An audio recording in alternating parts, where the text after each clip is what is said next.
Hello, hello, hello. We are entering the finale, chapter 18 of this awesome book, Greatest Salesman in the World by OG Mandino. If you are just joining us for the first time here, we have a playlist where you can re-listen or listen to the first time or catch up on our playlist, all the audios. It's a short book. We are concluding this book here today in today's Read With Me session. So super excited. Congratulations to all of you who have followed along, who have been implementing, reading the scrolls every single day, taking action, taking the words in, and just in learning these principles that are super powerful for us to be reminded by, to live by, and take action with, and with this great understanding. And yeah, the last chapter we talked about the guidance, the prayer for guidance. The only prayer we need and what to ask for is for guidance. What an awesome prayer that they provided. And awesome scroll. So let's dive into chapter 18. Let me know your thoughts of this book so far, if it's impacted you, if it's added value to you in your life. Go ahead and share this playlist, the entire playlist, with a friend, a loved one, a family member who knows your audience on social media. We're here on Billionaire on Instagram, YouTube. So go ahead and subscribe, as we're reading 2 books every single month, one on financial freedom and one on personal freedom. So stay tuned. If you have any recommendations, we would love to know your thoughts as well. And for those of you that are serious about your personal development, your growth, and looking for an intimate community, join our Billionaire Inner Circle. We are going to be launching something really awesome for 2023. And so we're excited for you. Let's dive right into chapter 18. All right. And my name is Vanessa Black. So happy that you're here. All right. And so it came to pass that Hafid waited in his lonely palace for he who was to receive the scrolls. The old man, with only his trusted bookkeeper for a companion, watched the seasons come and go. And the infirmities of old age soon prevented him from doing little except sit quietly in his covered garden. He waited nearly 3 full years after the disposal of his worldly wealth and the disbanding of his trade empire. And then from out of the desert to the east, there appeared a slight, limping figure of a stranger who entered Damascus and made straight way through the streets until he stood before the palace of Hafid. Erasmus, usually a model of courtesy and propriety, remained resolutely in the doorway as the caller repeated his request. I would speak with thy master. The stranger's appearance was not one to inspire confidence. His sandals were ripped and mended with rope. His brown legs were cut and scratched and had sores in many places, and above them hung a loose and tattered camel's hair loincloth. The man's hair was snarled and long, and his eyes, red from the sun, seemed to burn from within. Erasmus held tightly to the door handle. What is it thou seekest of my sir? The stranger allowed his sack to fall from his shoulders and clenched both hands in prayer toward Erasmus. Please, kind man, grant me an audience with thy master. I mean him no harm nor seek high alms. Let him hear my words, and then I will go in haste if I offended him. Erasmus, still unsure, slowly opened the door and nodded toward the interior. Then he turned without looking back and walked swiftly toward the garden with his visitor limping behind. In the garden, Hafid dozed, and Erasmus hesitated before his master. He coughed, and Hafid stirred. He coughed again, and the old man opened his eyes. Forgive this disturbance, master, but there is a caller. Hafid, now awake, sat up and shifted his gaze to the stranger, who bowed and spoke. Art thou he who has been called the greatest salesman in the world? Question. Hafid frowned but nodded. I have been called that in years now gone. No longer is that crown on my old head. What seeketh thee of me? The small visitor stood self-consciously before Hafid and rubbed his hands over his matted chest. He blinked his eyes in the soft light and replied, I am called Saul, and I return now from Jerusalem to my birthplace in Tarsus. However, I beg you, let not my appearance deceive you. I am not a bandit from the wilderness, nor am I a beggar of the streets. I am a citizen of Tarsus, and also a citizen of Rome. My people are Pharisees of the Jewish tribe of Benjamin, and although I am a tent maker by trade, I have studied under the great Gamaliel. Some call me Paul. He swayed as he spoke, and Hafi, not fully awake until this moment, apologetically motioned for his visitor to sit. Paul nodded but remained standing. I come to thee for guidance and help, which only you can give. Will you permit me, sir, to tell my story?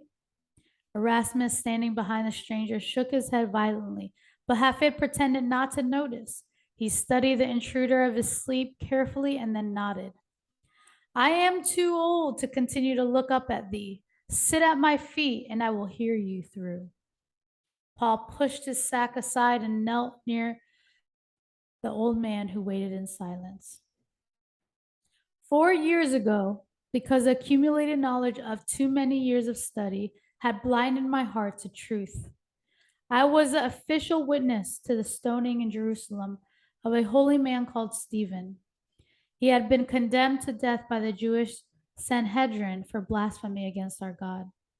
Hafid interrupted with puzzlement in his voice. I do not understand how I am connected with this activity. Paul raised his hand as if to calm the old man. I will explain quickly. Stephen was a follower of a man called Jesus, who less than a year before the stoning of Stephen was crucified by the Romans for sedition against the state.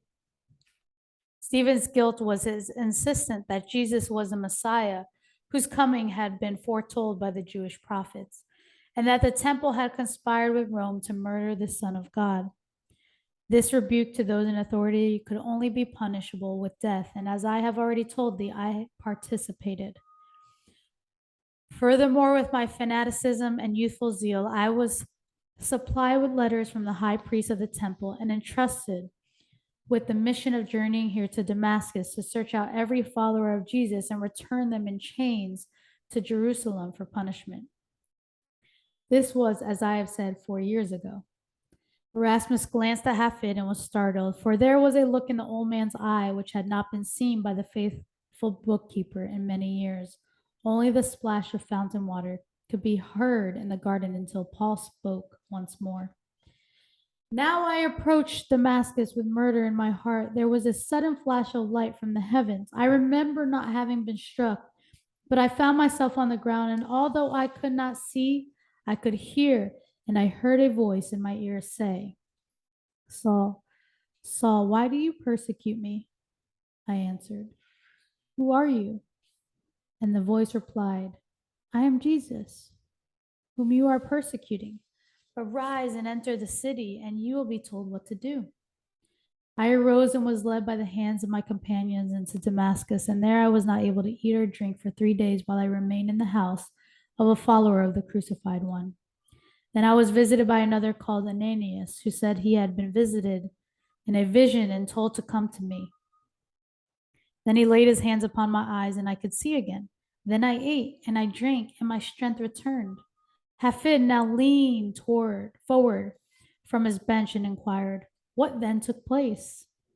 I was brought to the synagogue, and my presence as a persecutor of the followers of Jesus struck fear into the hearts of all his followers. But I preached nevertheless, and my words confounded them.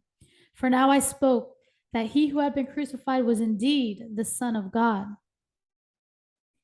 And all who listened suspected a trick of deceit on my part, for had I not caused havoc in Jerusalem, I could not convince them of my change of heart, and many plotted my death, so I escaped over the walls and returned to Jerusalem.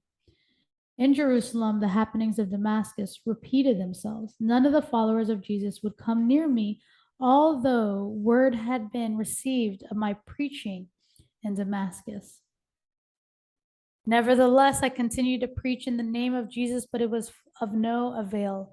Everywhere I spoke, I antagonized those who listened until one day I went to the temple, and in the courtyard, as I watched the sale of doves and lambs for sacrifice, the voice came to me again. This time, what did it say? Erasmus spoke before he could stop himself. Hafid smiled at his old friend and nodded for Paul to continue.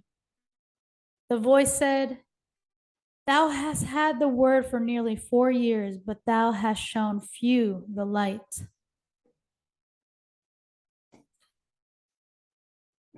Even the word of God must be sold to people or they will not hear it. Did not I speak in parables so that all might understand?" Questioned. "Thou wilt catch few flies with vinegar. Return to Damascus and seek out him who is acclaimed as the greatest salesman in the world. If thou would spread my word to the world, let him show you the way." Hafid glanced quickly at Erasmus, and the old bookkeeper sensed the unspoken question. Was this for one for whom he had waited so long? The great salesman leaned forward and placed his hand on Paul's shoulder. "Tell me about this Jesus." Paul, his voice now alive with new strength and volume, told of Jesus and his life. While the two listened, he spoke of the long Jewish wait for a Messiah who would come and unite them within a new and independent kingdom of happiness and peace. He told of John the Baptist and the arrival on the stage of history of one called Jesus. He told of the miracles performed by his man, his lectures to the crowds, his raising of the dead, his treatment of the money changers, and he told of the crucifixion, burial, and resurrection. Finally, as if to give further impact to his story, Paul reached into the sack at his side and removed a red garment, which he placed in the lap of Hafid. "Sir, you hold in your arms all the worldly goods left behind by this Jesus. All that he possessed, he shared with the world, even unto his life. And at the foot of his cross, Roman soldiers cast lots for his robe. It has come into my possession through much diligence and searching when I was last in Jerusalem." Hafid's face paled and his hand shook as he turned the robe stained with blood. Erasmus, alarmed at his master's appearance, moved closer to the old man. Hafid continued to turn the garment until he found the small star sewn into the cloth, the mark of Tola, whose guild made the robe sold by Pathros. Next to the star was a circle sewn with a square, the mark of Pathros. As Paul and Erasmus watched, the old man raised the robe and rubbed it gently against his cheek. Hafid shook his head. Impossible. Thousands of other robes were made by Tola and sold by Pathros in the years of his great trade route. Still clutching the robe and speaking in a hoarse whisper, Hafid said, "Tell me what is known of the birth of this Jesus." Paul said, "He left our world with little. He had entered it with less. He was born in a cave in Bethlehem during the time of the census of Augustus." Hafid's smile seemed almost childish to the two men, and they looked on with puzzlement, for tears also flowed down his wrinkled cheeks. He brushed them away with his hand and asked, "And was there not the brightest star that man has ever seen which shone above the birthplace of this baby?" Paul's mouth opened, yet he could not speak, nor was it necessary. Hafid raised his arm and embraced Paul, and this time the tears of both were mingled. Finally, the old man arose and beckoned toward Erasmus. "Faithful friend, go to the tower and return with the chest. We have found our salesman at last."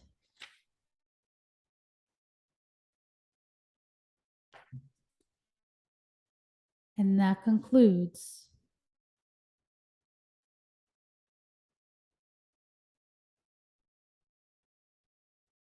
well, there's a Greatest Salesman in the World Part 2, the end of the story, and I'm going to dive into that right now as well. Okay, so don't go. On the outskirts of Damascus, in a stately palace of burnished marble, framed by giant palm trees, there lived a very special man whose name was Hafid. Now retired, his vast trade empire had once known no boundaries, extending across so many lands, from Parthia to Rome to Britannia, that he was acclaimed everywhere as the greatest salesman in the world. By the time he had removed himself from the world of commerce, following his 26th year of record growth and profit, The inspiring story of Hafid's rise from a lowly camel boy to his mighty position of power and wealth had spread throughout the civilized world. In those times of great turmoil and upheaval, while almost all of the civilized world bowed meekly to Caesar and his armies, Hafid's fame and reputation had almost elevated him to the status of a living legend, especially among the poor and downtrodden of Palestine, a border region on the eastern frontier of the empire. Hafid of Damascus was honored in song and poetry as a shining example of how much it was possible to accomplish with one's life despite obstacles and handicaps. And yet, for a man who had fashioned such a monumental legacy and accumulated a fortune of several million gold talents, the greatest salesman in the world was far from happy in his retirement. As he had done on so many other days stretching back through the years, Hafid emerged from the rear entrance of his mansion at dawn one morning, treading carefully on the moistened tiles of polished basalt as he headed resolutely across a huge and shadowy courtyard. Far off, a solitary cock crowed as the sun's rays of silver and gold radiated above the desert from the east. Hafid paused near the octagonal fountain in the center of the wide patio and inhaled deeply, nodding in appreciation at the thick covering of pale yellow jasmine blossoms clinging to the high stone walls that surrounded his estate. He tightened the girdle of leather at his waist, tugged at his soft linen tunic, and continued at a slower pace until he had passed beneath a natural arcade of cypress boughs and was standing before an elevated granite tomb that was free of all ornamentation. Good morning, my beloved Lisha, he half whispered, reaching forward and softly caressing a white rosebud extending from a single tall bush that guarded the vault's heavy bronze door. Then he retreated to his nearby bench of carved mahogany and sat staring at the crypt that contained the remains of the loving woman who had shared his life, his struggles, and his triumphs. Hafid felt the pressure of a hand on his shoulder and heard the familiar and hoarse voice of his longtime bookkeeper and faithful companion, Erasmus, even before he opened his eyes. Forgive me, master. Good morning, old friend. Erasmus smiled, pointing up at the sun that was now directly above their heads. Morning has already departed, master. Good afternoon. Hafid sighed and shook his head. Another peril of old age. One never sleeps at night, always arises before dawn, and then slumbers like a kitten through the entire day. There is no logic to that. None. Erasmus nodded and folded his arms, expecting to hear another lecture on the sorrows of growing old. But this was not to be like every other morning, for Hafid had suddenly leaped to his feet and raced toward the tomb in long strides until his hand was on the stone. Then he turned and in a strong voice exclaimed, I have become a sorry excuse for a human being. Tell me, Erasmus, how long has it been now since I began this selfish and isolated life devoted only to feeling sorry for myself? Erasmus stared wide open and then replied, The great change in thee commenced with the passing of Lycia, and your sudden decision to dispose of all your emporiums and caravans following her entombment. 14 years have run their course since you decided to turn your back on the world. Hafid's eyes had become moist. Precious ally and brother, how have you managed to tolerate my miserable behavior for so long? The old bookkeeper stared down at his hands. We have been together for almost 40 years, and my love for you is unconditional. I served you during your greatest moments of success and happiness, and I serve you now just as willingly, even though I have agonized at the living death you seem to have willed for yourself. You cannot return to Lisha to life. You cannot return Lisha to life, and so you have been trying to join her in that tomb. Remember when you instructed me many years ago to secure a red rose bush and plant it next to the white one? After you were dead and laid to rest there? Yes, replied Hafid. And let us not forget my constant reminders that this palace and warehouse would be yours upon my death, a small recompense for your countless years of loyalty and friendship, and all that you have endured from me since we lost Lisha. Hafid reached out, snapped the stem of the solitary white rosebud, and carried it back to the bench, where he placed it carefully in his old friend's lap. Self-pity is the most terrible of diseases.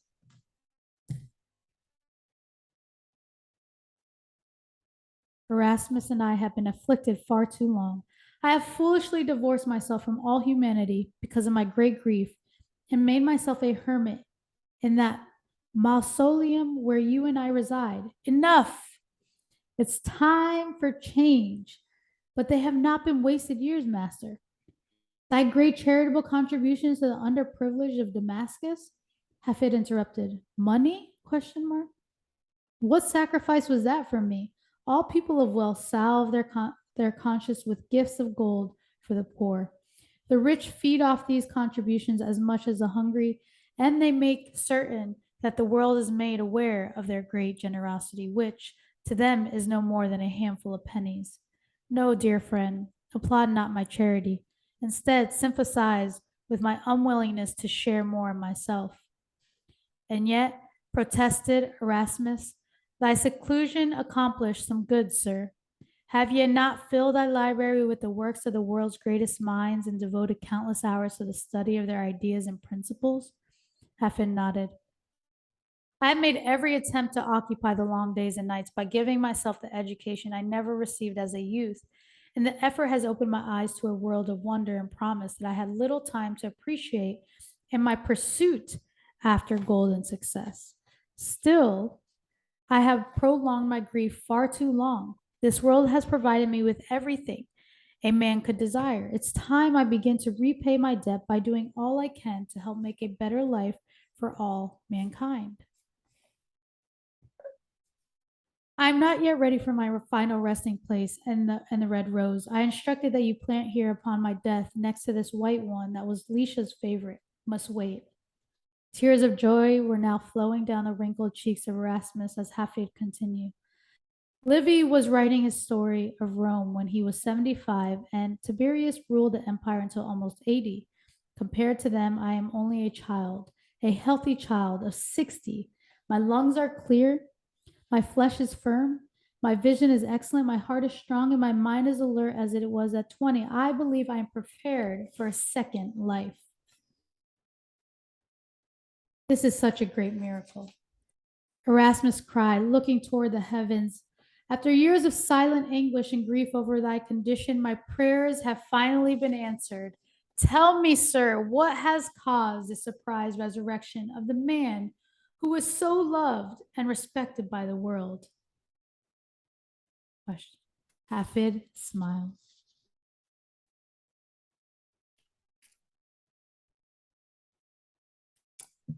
Wow, what a beautiful, beautiful book. The Greatest Salesman in the World, O.G. Mandino. Let me know your thoughts in the comments. Let me know your thoughts. What do you think of this book? What did you get out of it? Would love to hear from you and check those comments out. We read all the comments and love to hear your feedback on this book. Again, we have a playlist here in Billionaire YouTube channel where you can check out this entire book and all the other ones that we've read this year. Listen to the audios. If you don't have the physical books, or you can do both at the same time. You order the physical book and you listen in at the same time is an awesome, awesome way to comprehend and get the wisdom, the guidance, the information. So yeah, I'm super excited for you. What a beautiful book that we can keep forever. The scrolls are so powerful to take in, to take action. And yeah, hope you got a lot of value out of it. And we'll see you in the next book. The next book, okay, let me introduce the next book here, is going to be none other than Change Your Paradigm, Change Your Life by Bob Proctor. This year, I believe it was earlier this year, Bob Proctor entered the heavenly gates out of his human body and is an infinite soul. Of course, he continues to still live, but he died here on earth, and we're definitely excited to dive into this incredible book by Bob Proctor. Bob Proctor, if you don't know him, he is incredible. Go check him out on Instagram. He's really, really amazing. He's one of the person that really, allowed my thinking to change and just provided so much growth when he talks about mindset, when he talks about paradigms, when he talks about how our mind works. So get ready to flip that switch on now. All right, the light is about to come in even more into this Read With Me sessions that are about to come. This is a personal freedom book for October 2022 of this shooting, the date of shooting. And for the financial book, it's the psychology of money. Isabel's going to be reading that. So hope you enjoy, and we'll see you in the next book. All right, take care.